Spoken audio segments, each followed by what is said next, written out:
नमस्कार। आज हम एक ऐसे टॉपिक को डिकोड करने वाले हैं जो डायरेक्टली हमारे राइट्स और उन सिविल रॉन्ग्स को डिफाइन करता है जिनसे हम रोज टकराते हैं। ये है the law of torts and consumer protection. देखिए, ये सिर्फ किताबों में पढ़ने वाला कोई ऑर्डिनरी एकेडमिक विषय नहीं है। ये एक actual ground level legal battlefield है जो मॉडर्न जुरिस्प्रूडेंस को शेप करता है। तो चलिए, बिना किसी देरी के इस इंटेंस लीगल टेरेन को एग्रेसिवली डिकोड करना शुरू करते हैं। आज के इस एक्सप्लेनर में हम 5 क्रिटिकल लीगल टॉपिक्स कवर करेंगे। पहला, nature and principles of torts. दूसरा, डिफेंसेस एंड वाइकेरियस लायबिलिटी। तीसरा, specific torts and motor vehicles. चौथा, डिफेमेशन, नेग्लिजेंस एंड रेमेडीज। और आखिर में मॉडर्न कंज्यूमर प्रोटेक्शन लॉज। चलिए आगे बढ़ते हैं। Unit 1, nature and principles of torts. यहां हम सिविल रॉन्ग की एक्चुअल फाउंडेशन को समझेंगे।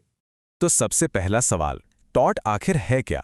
अगर हम लीगल स्कॉलर्स विनफील्ड और सैलमन की डेफिनेशंस को मिलाकर देखें तो क्लियर होता है कि टॉर्ट एक सिविल रॉन्ग है जिसका remedy common law action for unliquidated damages होता है। अब इन टर्म्स को थोड़ा तोड़ते हैं। इसे किसी क्राइम या ब्रीच ऑफ कॉन्ट्रैक्ट समझने की भूल बिल्कुल नहीं करनी है। और ये अनलिक्विडेटेड डैमेजेस क्या होते हैं?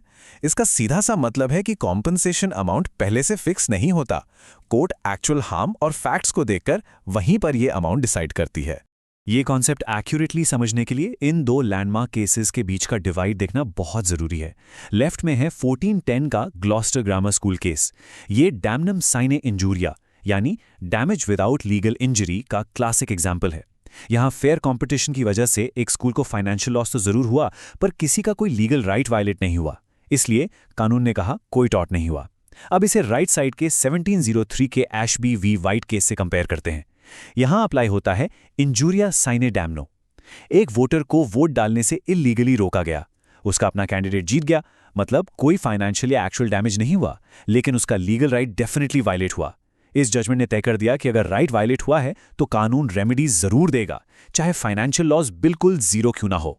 Unit 2, defences and vicarious liability. आइए देखते हैं कानूनी बचाव के तरीके और शेयर्ड ब्लेम का कॉम्प्लेक्स कॉन्सेप्ट। अब हर सिविल केस में लायबिलिटी फिक्स नहीं होती। टॉर्ट लॉ में कुछ अनब्रेकेबल शील्ड्स यानी जनरल डिफेंसेस मौजूद हैं। जैसे सबसे प्राइमरी है वॉलेंटी नॉन फिट इंजूरिया। इसका सिंपल मतलब है वॉलेंट्री अजम्पशन ऑफ रिस्क। अगर किसी ने रिस्क को पूरी तरह जानते हुए फ्रीली अपना कंसेंट दिया है तो लायबिलिटी कंप्लीटली खत्म हो जाती है। उसके अलावा contributory negligence, act of God जिसे विस मेजर भी कहते हैं, प्राइवेट डिफेंस, स्टैट्यूटरी अथॉरिटी और इनएविटेबल एक्सीडेंट जैसे सॉलिड डिफेंसेस यहां अप्लाई होते हैं। लेकिन डिफेंस हमेशा काम नहीं आता, खासतौर पर जब बात आती है वाइकेरियस लायबिलिटी की। 1862 के लिम्पस वर्सेस लंदन जनरल ऑमनिबस को केस ने एक बहुत बड़ा असूल तय किया। असल में प्रिंसिपल एकदम साफ है।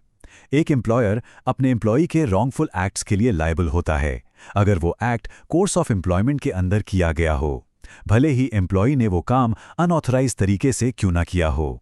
इस केस में एक बस ड्राइवर ने अपने मालिक के एक्सप्रेस इंस्ट्रक्शंस के खिलाफ जाके दूसरी बस से रेस लगाई। फिर भी कोर्ट ने बोल्डली डिक्टेट किया कि एम्प्लॉयर वाइकेरियस लायबिलिटी से एस्केप नहीं कर सकता। अब इस सेगमेंट का सबसे इंटरेस्टिंग पार्ट देखते हैं।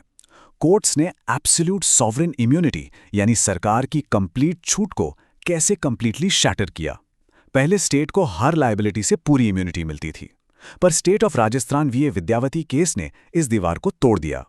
एक गवर्नमेंट जीप चलाने जैसे रूटीन नॉन सॉवरेन फंक्शन में नेग्लिजेंस होने पर स्टेट को वाइकेरियसली लायबल ठहराया गया।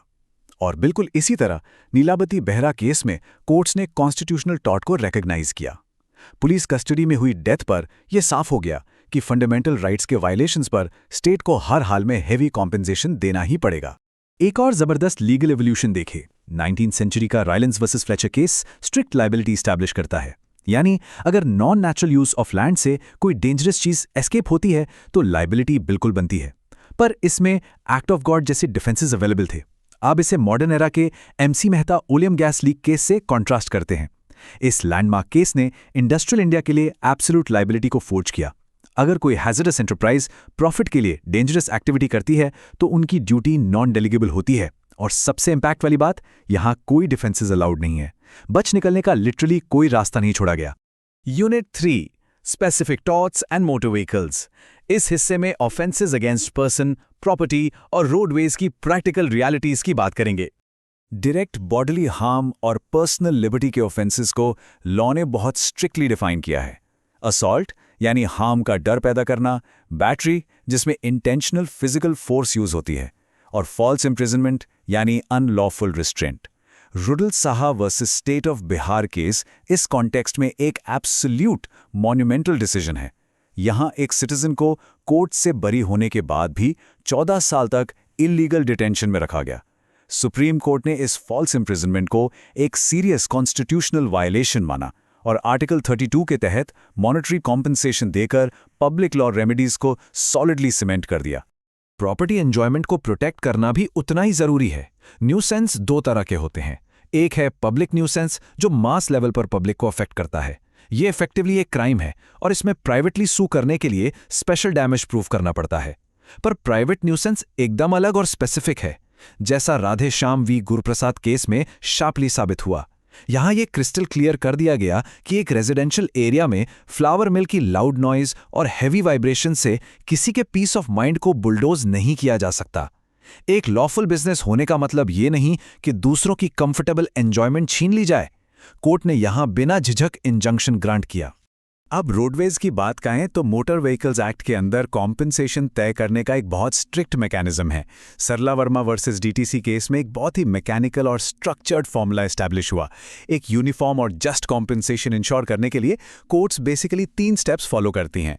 पहला, डिसीज्ड के पर्सनल एक्सपेंसेस के लिए उनकी इनकम का 1/3 डिडक्ट किया जाता है। फिर एज के हिसाब से एक फिक्स्ड मल्टीप्लायर अप्लाई होता है और आखिर में उम्र के आधार पर फ्यूचर प्रोस्पेक्ट्स की परसेंटेज ऐड की जाती है, जो 40% तक हो सकती है।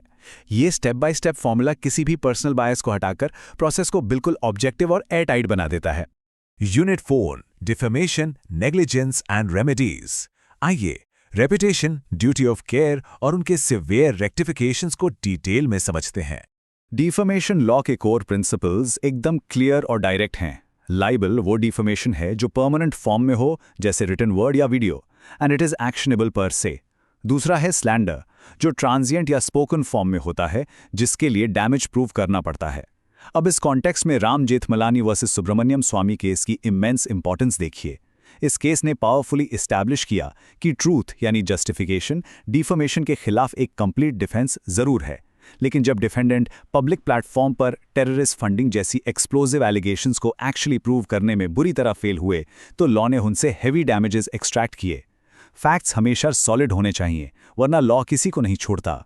मॉडर्न नेग्लिजेंस का पूरा फाउंडेशन एक्चुअली इस एक पावरफुल प्रिंसिपल पर टिका है। You must take reasonable care to avoid acts or omissions which you can reasonably foresee would be likely to injure your neighbor। ये लॉर्ड एटकिन का मास्टर स्ट्रोक था, जिसे नेबर प्रिंसिपल कहते हैं, जो 1932 के iconic Donoghue v Stevenson case में set हुआ। एक जिंजर बियर की बोतल में मिली डिकम्पोज्ड स्नेल ने कानून की दिशा बदल दी। ये साबित हो गया कि एक मैन्युफैक्चरर की ड्यूटी ऑफ केयर सीधे अपने एंड कंज्यूमर तक आती है। बीच में कॉन्ट्रैक्ट का होना जरूरी नहीं है। प्रॉक्सिमिटी और फॉरसीएबिलिटी खुद ही strong legally binding duty create कर देती हैं। पर मेडिकल फील्ड में ये ड्यूटी ऑफ केयर कैसे इवैल्यूएट होती है, इसके लिए Jacob Mathew v state of Punjab case का रूलिंग समझना बहुत इंपॉर्टेंट होगा। इस जजमेंट ने इंडिया में बोलम टेस्ट को लाया। एक डॉक्टर तब तक नेग्लिजेंट नहीं है जब तक वो एक यूनिवर्सली एक्सेप्टेड मेडिकल प्रैक्टिस को रिगरसली फॉलो कर रहा है। किसी भी बुरे आउटकम का मतलब सीधे नेग्लिजेंस नहीं होता। और जहां तक क्रिमिनल प्रोसिक्यूशन की बात है, स्टैंडर्ड और भी स्ट्रिक्ट रखा गया है। क्रिमिनल चार्जेस तभी लगेंगे जब नेग्लिजेंस फ्लैग्रेंटली ग्रॉस और कल्पेबल हो। एक सिंपल ह्यूमन एरर डॉक्टर्स को क्रिमिनल कोर्ट नहीं घसीट सकता। ये रूलिंग मेडिकल प्रोफेशनल्स को उन फ्रिवलेस चार्जेस से कंप्लीटली शील्ड करती है। Unit 5, modern consumer protection laws. चलिए 2019 के नए और aggressively powerful consumer protection act की बात करते हैं। इस नए 2019 एक्ट ने पूरे कंज्यूमर सिस्टम को ओवरहॉल कर दिया है। इन पावरफुल लेजिस्लेटिव अपग्रेड्स पर एक फास्ट नजर डालते हैं। सबसे पहले एक dedicated regulatory body central consumer protection authority या CCPA बनाई गई, जिसके पास सीधे सुओ मोटो पावर्स हैं। सिस्टम को एक्सेसिबल बनाने के लिए ई-फाइलिंग इंट्रोड्यूस हुई। मिसलीडिंग एडवर्टाइजमेंट्स के खिलाफ बहुत स्ट्रिक्ट मॉनेटरी पेनल्टीज और बैन्स लाए गए। पेक्यूनियरी जुरिस्डिक्शन यानी केसेस की फाइनेंशियल लिमिट डिस्ट्रिक्ट लेवल पर सीधे 50 लाख तक बढ़ा दी गई। और एक बहुत बड़ा एडिशन था डेडिकेटेड प्रोडक्ट लायबिलिटी प्रोविजंस। ये नए शार्प टूल्स एसेंशियली एक कंज्यूमर को डिफेक्टिव गुड्स और अनफेयर प्रैक्टिसेस के खिलाफ पूरी तरह से वेपनाइज कर देते हैं।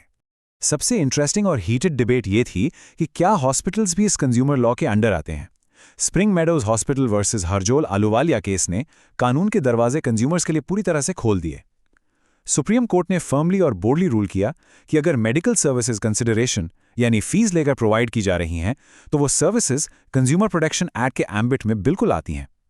जब एक नर्स द्वारा मेडिसिन का फेटल ओवरडोज दिया गया तो उस फेलियर के लिए ना सिर्फ नेग्लिजेंट नर्स को बल्कि पूरे हॉस्पिटल को लीगली और फाइनेंशियली लायबल ठहराया गया। इस एक केस ने मेडिकल अकाउंटेबिलिटी का पूरा पैराडाइम ही शिफ्ट कर दिया। तो इस इंटेंस लीगल एक्सप्लेनर के आखिर में सब कुछ इस फंडामेंटल पॉइंट पर आकर रुकता है। ग्लॉस्टर ग्रामर स्कूल के 15th सेंचुरी लॉजिक से लेकर मॉडर्न इंडस्ट्रीज की इनएस्केपेबल एब्सोल्यूट लायबिलिटी और आज के एडवांस डिजिटल कंज्यूमर राइट्स तक, the law has relentlessly adapted. कानून लगातार बिना रुके इवॉल्व हुआ है, पर लीगल बैटलफील्ड कभी कंप्लीटली शांत नहीं होता। सबसे बड़ा और डीप सवाल यह है कि आगे आने वाले वक्त में जब टेक्नोलॉजिकल हैजर्ड्स, एडवांस्ड एआई और इनविजिबल डिजिटल थ्रेट्स और भी ज़्यादा कॉम्प्लेक्स हो जाएंगे, तो कानून इस नेक्स्ट वाइल्ड फ्रंटियर के लिए खुद को कैसे अडैप्ट करेगा, ये बिल्कुल सीरियसली सोचने वाली बात है। आज के इस थरो लीगल ब्रीफिंग के लिए बस इतना ही। इन सॉलिड लैंडमार्क फैक्ट्स और प्रेसिडेंट्स को हमेशा ध्यान में रखिएगा।